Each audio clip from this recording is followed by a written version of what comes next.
social medicine and community health. Good afternoon, everybody. Today we will be talking again on the healthcare delivery system, but we are going to emphasize and we are going to start this whole series with by knowing how healthcare is delivered right from the center to the periphery. Today's lecture will consider important aspects of healthcare delivery system in India at the center level.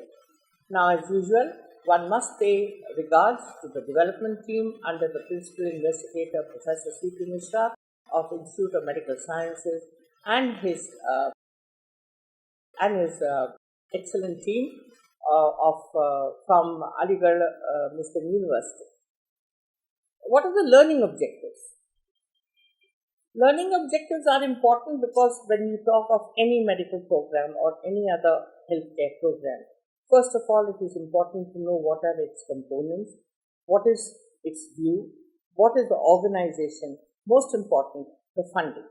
So therefore, overview of the sectors providing healthcare in India, how is it provided, who provides it, what is the synoptic view of the health system in India, healthcare organization at the district level, and of course at the primary level, and most important, what is the funding, and last of all, what is the healthcare setup and organization, right from the center to the periphery.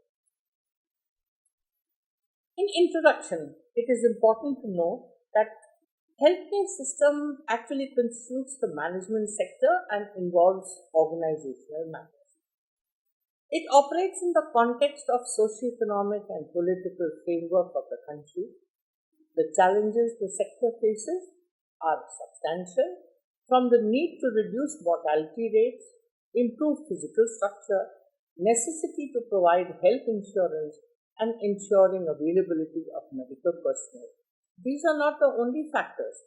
The others are that it must be known that healthcare is one of India's largest service sectors.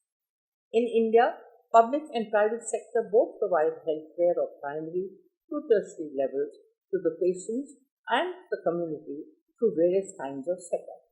Approximately 70% of the patients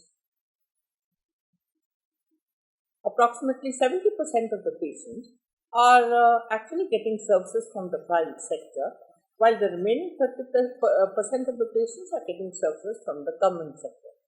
But there is definitely a combination of both private as well as the government sector, and this must be taken into consideration that whatever services be given, it should benefit the public for whom it is meant.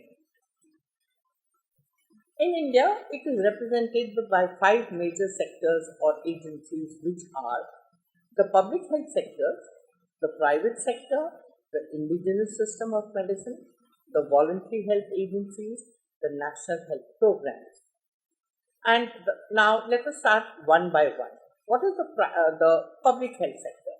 Now the public health sector includes the primary health care, the primary health centers, the sub-centers, the hospitals, the health centers, and of course in this the teaching hospitals and the specialist hospitals, they all come in there.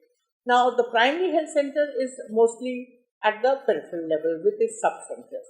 Each primary health center catering for nearly a population of about 30,000.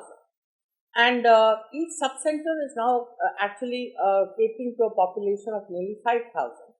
And hospitals and the health centers, we have of course the community health centers, which are actually in the rural areas. And at least the area of 3 primary health centers will constitute at least 1 community health center. Then you have the rural hospitals, the district hospitals, the health centers, the specialist hospitals, teaching hospitals. Then we have, of course, the health insurance schemes. And the health insurance state schemes as well as the CGHS, which is mostly in the Central Union territories. And we have other agencies. For example, the railways and the defense services. They have their own pattern of services which are being given. And then most important today, the booming and the mushrooming the private sector, which has the private hospitals, the polyclinics, the nursing homes, the dispensaries, and in which we have the general practitioners and their clinics. And today it is not only their clinics, it is actually the system has changed into big hospitals wherein a lot of doctors combine together to give all sorts of medical care under one roof to make it more convenient for the person who comes in. In this, I would like to mention one more. That is, let us not forget from all this new fangled medicine system which is present in the cities and in the smaller towns, we have still a very important system known as the indigenous system of medicine, which has been coming from centuries old, in which we have four main systems, that is the Ayurveda, the Siddha, Unani, the Tibbi, and the homeopathic. And of course, we have the unregistered practitioners, those in fact who have actually learned medicine from their relations or from their parents or from their close friends, and they have been sitting with them and they learn medicine and they start to practice. And then we have the voluntary health agencies, and the last of all, let us not forget the national health program, which actually is started at the center, it's led down to the state, goes right up to the periphery, and it deals with those diseases which need to be either controlled, eliminated, or eradicated. This is important. Now, in the structure and organization, actually under the Indian Constitution, what is important is that health is a state subject. So each state will have its own healthcare delivery system. But nevertheless, we must have a sort of a common system wherein the country is able to develop throughout the whole structure. Certain responsibilities also fall on the central government, namely aspects of policy making and planning, guiding, assisting, evaluating, and coordinating the work of various professional health authorities. Because all the time, without planning and guiding, we cannot actually make mid-course corrections, because these are needed if we want the program to move in a right direction. This is very important. So therefore, and most important, you need funding. So providing funding to implement national program is one of the most important things. Secondly, it's not only funding the national program, it is keeping the national program alive as per its use and effectivity in the country. In the Indian healthcare sector, what we are showing before you is a very beautiful chart diagram, which actually is representing what we have been talking. That is, we have the state hospitals, then we have under the state we have the municipal, the corporation dispensary, the referral hospitals, then we have the ESI dispensary, let's not forget, because this looks after the labor population. And we have the Ayush dispensaries, which actually cater to all the Ayurvedic, Unani, and the Siddha and the homeopathic. In this Ayush dispensaries, you get a collection of all the Ayurvedic and the ancient systems of medicine and treatment for the people's health. Then you have, starting right from the center, you have, of course, the tertiary care hospitals, for example, the All India Institute of Medical Sciences. Then you have the medical college and the hospitals. Then you have the CGS dispensaries, and you have the district and the hospitals, community health centers, primary health center, the sub-center, and finally at the periphery, you have the peripheral workers known as the ASHA and the auxiliary women workers,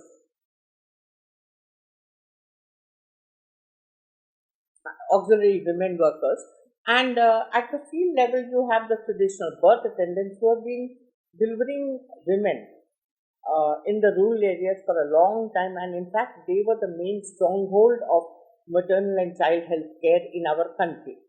Now it is important to realize that although they have been conducting, they are untrained people basically, and we need to teach them the art of conducting deliveries and referring them at the right time into the main medical system wherein the patient will be safe and her child will be safe. So for this, we started the system of auxiliary nurse midwives, and they were the workers who were actually working in the field level. Then came the ASHA. The ASHA is also a female worker who is working at a 1000 population at the village level, and all these people are working along hand in hand with the same objective of keeping health alive at the periphery. Now, we have, of course, the Ministry of Defense. Dispensaries, we have their dispensaries, we have the base hospitals, we have the specialty hospitals, and of course, the very famous Army Hospital Medical College. We have one at Pune and at one of the other places. Then you have the Ministry of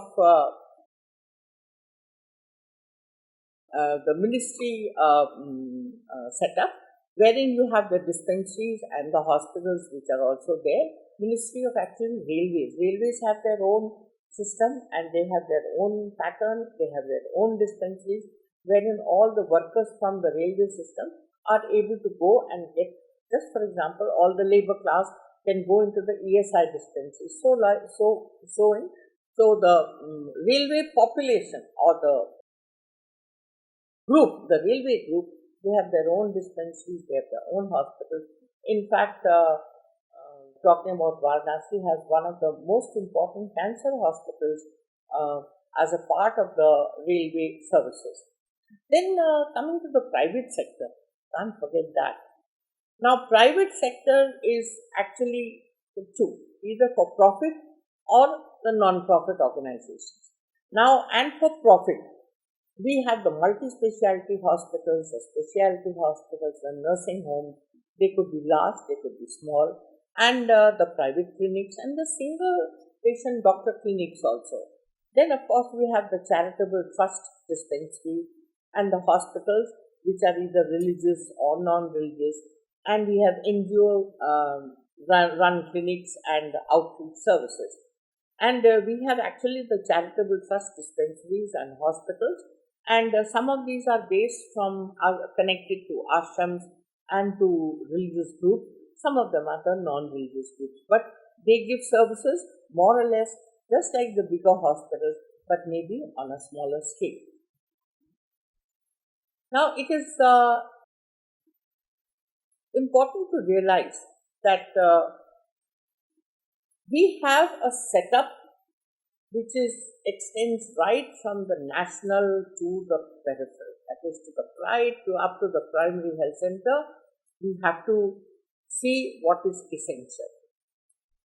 Now, starting from the national level, you have the Ministry of Health and Family Welfare.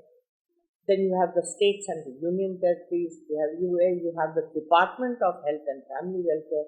It has its own setup. And each one, as you go up or you come down the line, is responsible to the senior person for instructions as well as for reporting. At the district level, you have district health organizations, the private sector, the voluntary sectors, and at the sub-district level, of course, you have the community health centers which are catering to a population of nearly 1.5 lakhs.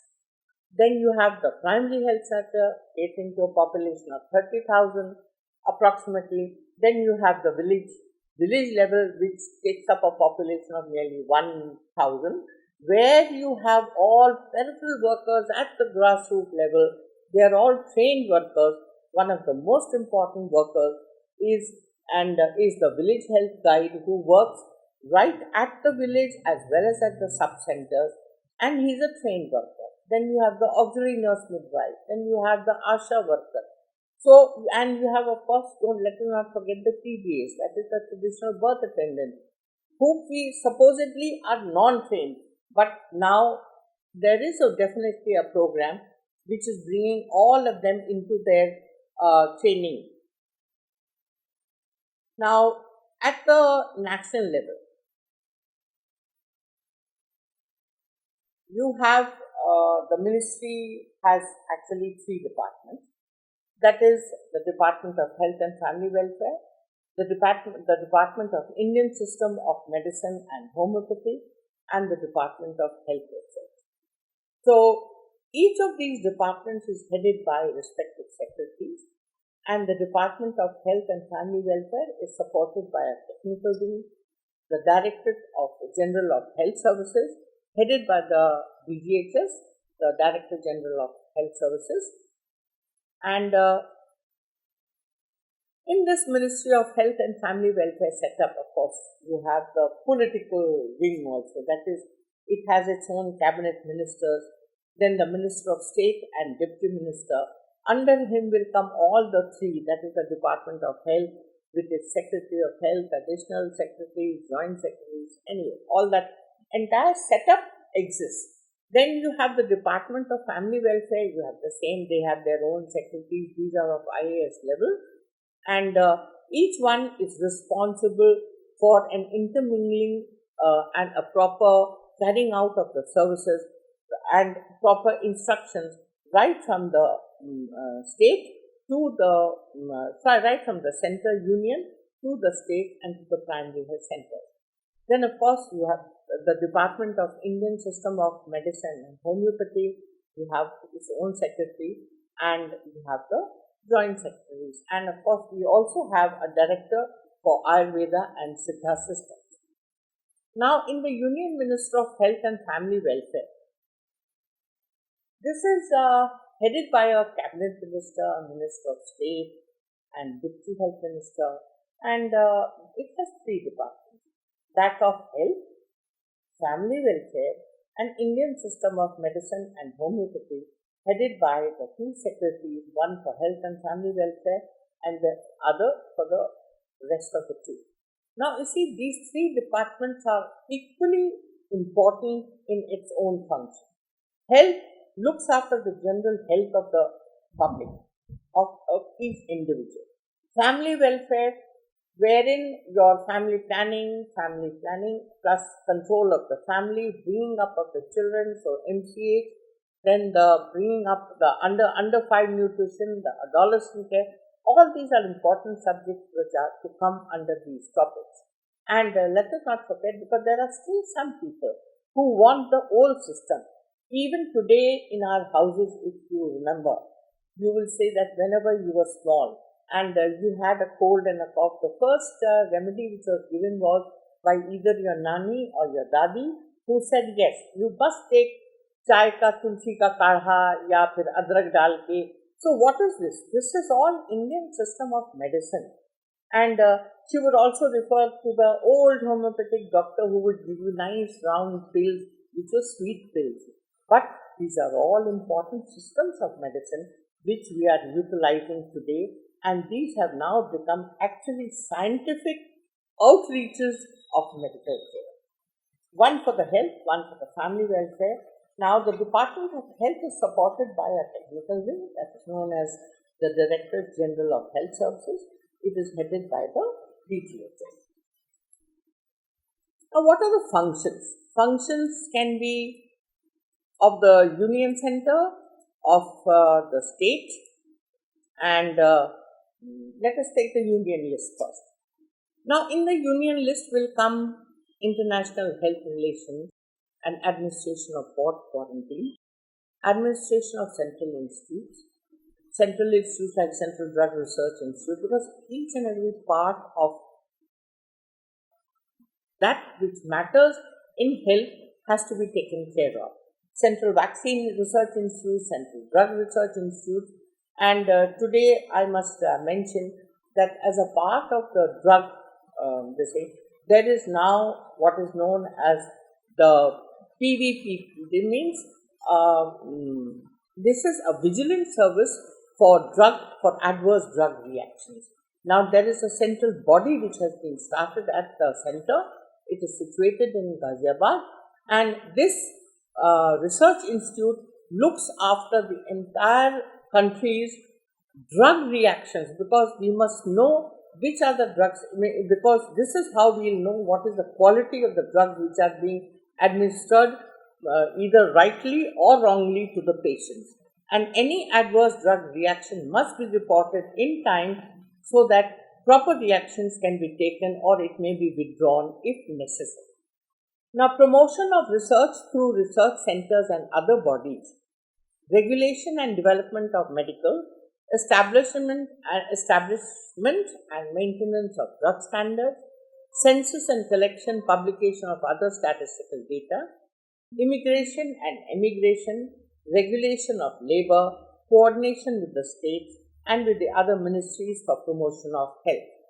In the concurrent list, we have actually prevention of extension of communicable disease from one unit to another, prevention of adulteration of foodstuffs, control of drugs and poisons, vital statistics, labor welfare, ports other than the major, economic and social planning, population control and family planning.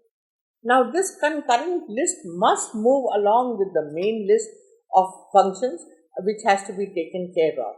Now, in the Department of Health, this is headed by a Secretary to the Government of India as its executive head, assisted by joint secretaries, deputy secretaries and a large administrative staff, and it deals with medical and public health matters including drugs controls and prevention of food adulteration. Apart from the fact that national programs have to run, in the national programs the supplies of the medicines, the vaccines, the personnel training,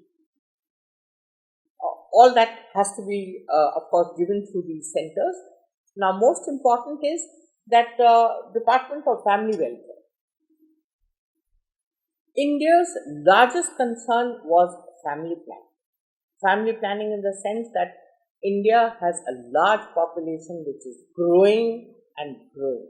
It needs to be stopped because somewhere or the other it is going to create, and it has begun to create problems of population overcrowding, the disease which are affected with the overcrowding, jobs, staying places and health programs, and of course the other programs.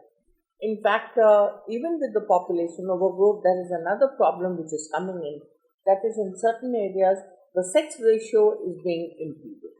For example, in Punjab and Haryana today you have a large ratio of male and a less number of females, which is actually a skewed ratio, and this is not the thing which we want.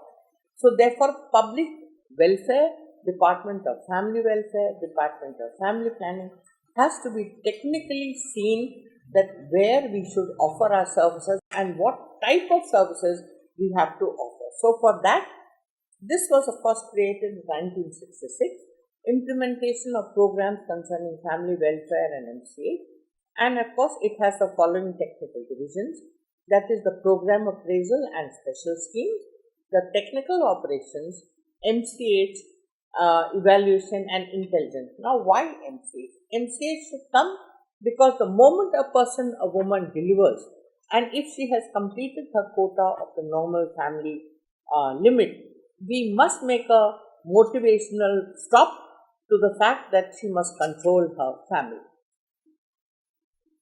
And last of all, one of the most important in family welfare programs was the Nirod marketing.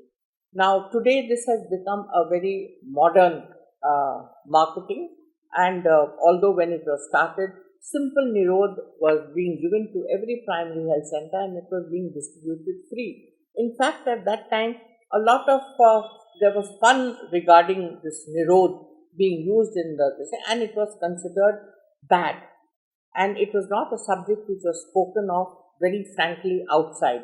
But today, family planning is an open subject. Everybody knows about it. Even adolescents who are growing up, they know about family planning, which is in fact a good thing. Then most important, transport. Transport of items from the center to the periphery in time so that the program does not suffer. Then we have what is known as the Universal Immunization Program. Now, with all these programs, immunization of under 5, immunization of mothers at the right time is an important aspect which must be taken up, and therefore similarly transport and provision of the immunization material and for universal health care has to be seen to properly. And you have the area project. Most important, mass education and media.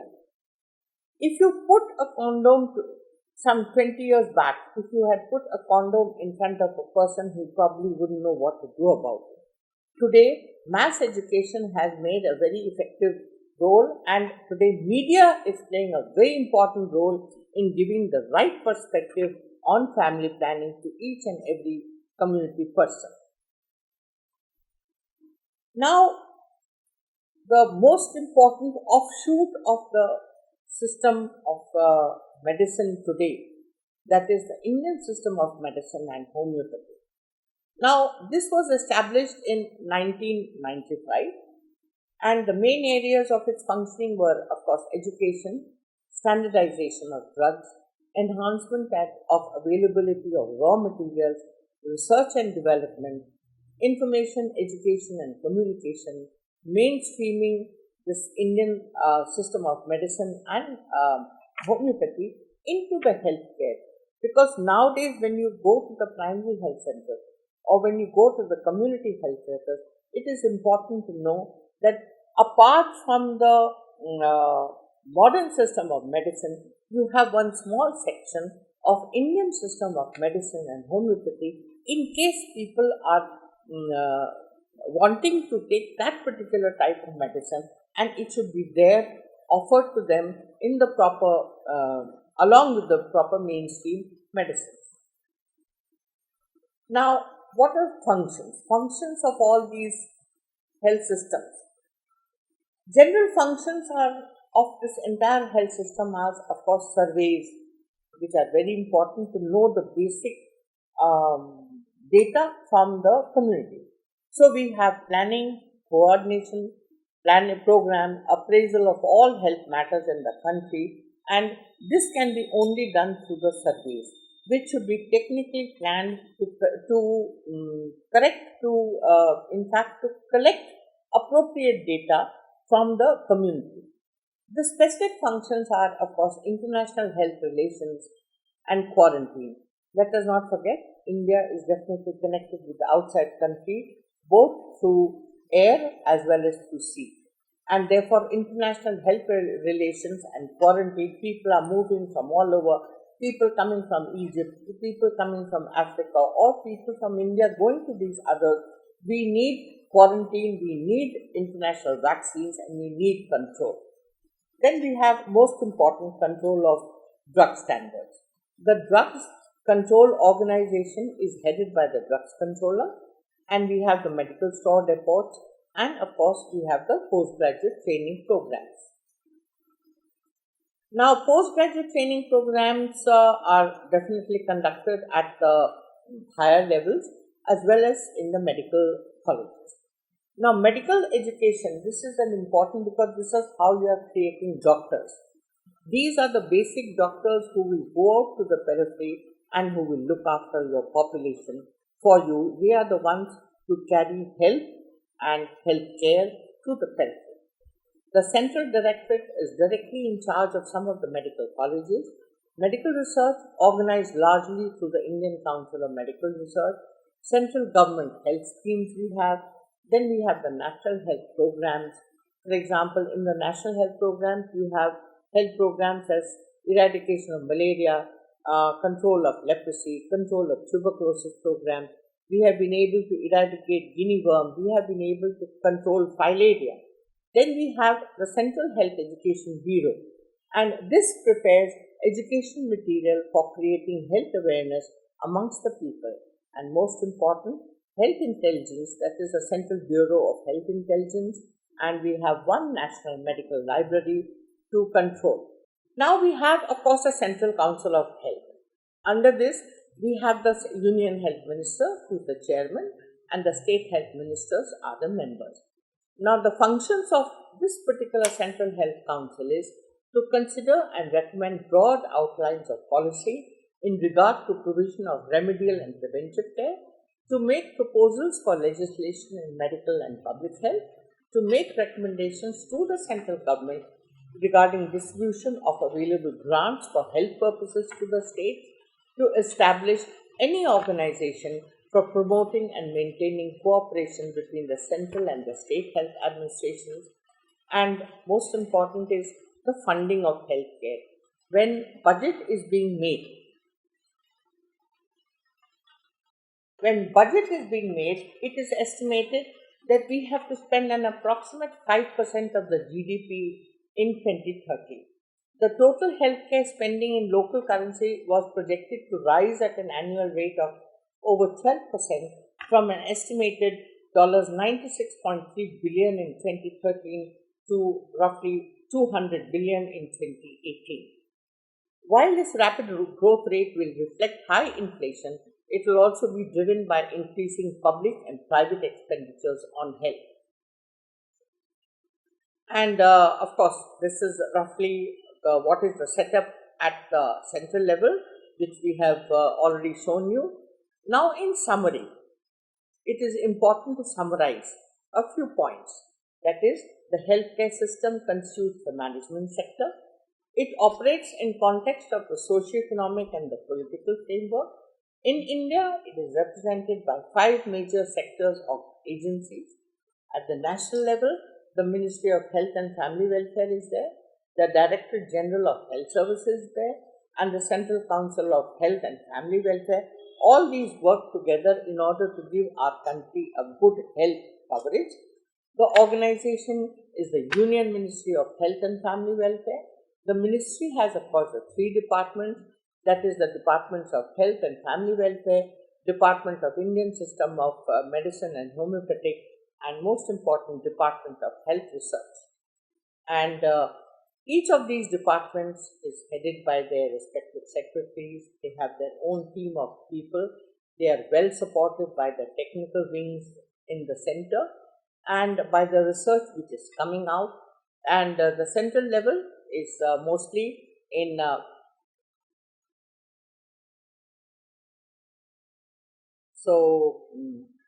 to end it, healthcare delivery system is very important, and in this, what we need to know is how healthcare has been actually given right from the center to the periphery.